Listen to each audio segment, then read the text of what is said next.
Be honest, especially to yourself. Learn languages.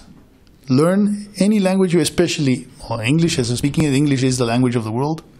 But learn a language, pick a goal, and stick to it. My business card says Sales Area Manager for Latin America and Benelux. The coolest part of my job for me personally in this field is I get to travel the world. I have traveled the world. Right now I only travel mainly to the Netherlands, Belgium, but mostly South America, where originally I came from.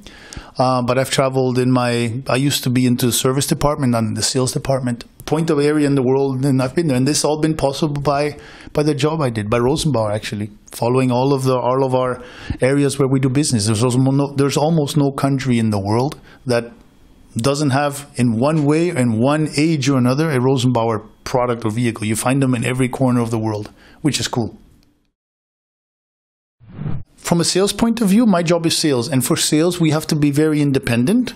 Yeah, because when I am with a customer and when I'm negotiating with a customer, it's only myself that represent everything that you saw, and maybe you had a chance to see what Rosenbauer is. It's only me there. So I represent 1,200 people here and almost 2,600 worldwide. They don't see anybody else. So for the customer, I am everything here.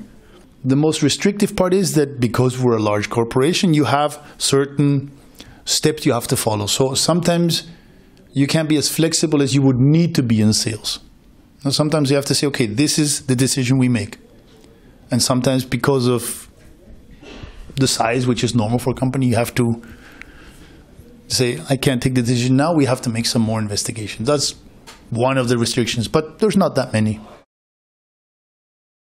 Rosenbauer is the largest manufacturer of firefighting components in the world, in product palette and also in amount of products we make, from a helmet, from a pair of gloves, to a vehicle, to an airport vehicle, hazmat vehicle. So everything that has to do with fire protection and fire protection safety, we manufacture in various plants around the world. We're Rosenbauer International. We're not Rosenbauer in Austria only, although the main central is here in Leonding in Austria.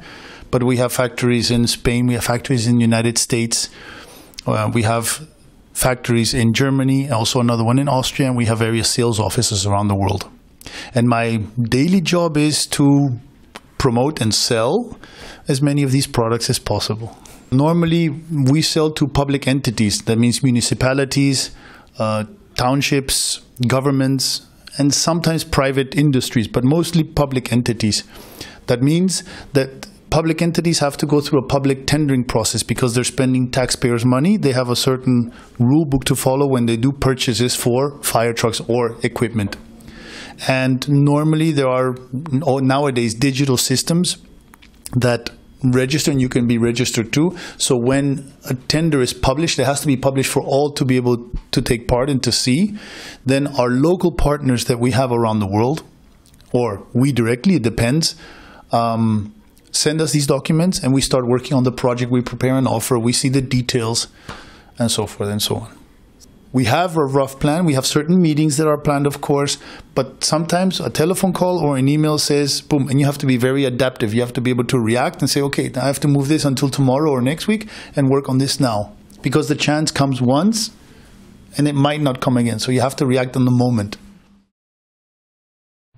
I was born in Buenos Aires in Argentina.